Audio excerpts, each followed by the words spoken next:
জায়েদ চাচা ছিলেন গ্রামের একজন সম্মানিত ব্যক্তি।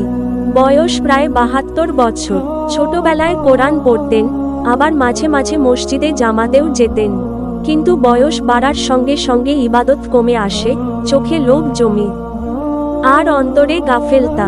তার স্ত্রী মারা গেছেন বহু বছর আগে। সন্তানরা বিদেশে, বাড়িতে একা থাকেন। এই সুযোগে গ্রামের এক অবিবাহিতা ৩৫ বছরের নারী নাম নাহিদা, যিনি দারিদ্র্যের সুযোগে লোকের বাড়িতে কাজ করতেন। সে জায়েদ চাচার বাড়িতে প্রতিদিন রান্না ও পরিষ্কার পরিচ্ছন্নতার কাজ করতে আসত। একদিন শয়তান ফিসফিস করল। জায়েদ চাচা একাকিত্বে পড়ে থাকতেন। নাহিদার রূপ যৌবন আর গরিব অবস্থাকে ব্যবহার করে তিনি একদিন তাকে খারাপ প্রস্তাব দিলেন। নাহিদা প্রথমে ঘৃণা ভরে প্রত্যাখ্যান করলেও চাচা টাকার লোভ দেখিয়ে একদিন তাকে পাপের পথে নামিয়ে আনলেন। সেই দিন রাতে পাপের কাজ হওয়ার পর হঠাৎ জায়েদ চাচার বুকে প্রচণ্ড ব্যথা শুরু হয়।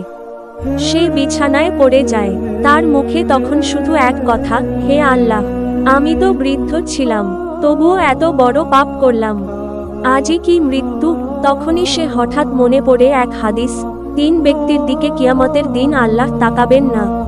তাদের একজন হলেন ওই ব্যক্তি যে বৃদ্ধ বয়সে ব্যভিচার করে, তার চেহারায় ঘাম জমে, মুখে কালো ছাপ পড়ে, চোখ ফাঁকা হয়ে যায়। জায়েদ চাচা মারা যান সেই রাতেই, কোনো ইস্তেগফার বা তওবা ছাড়া।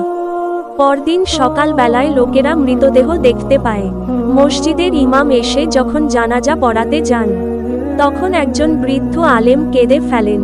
তিনি বলেন, যে ব্যক্তি যৌবনে পাপ করল সে শয়তানের কারণে করল, কিন্তু যে বৃদ্ধ হয়ে পাপ করে সে জানে শয়তান দুর্বল তখন, তবুও যদি করে সে জেনে শুনে আল্লাহর বিরুদ্ধে যুদ্ধ করে।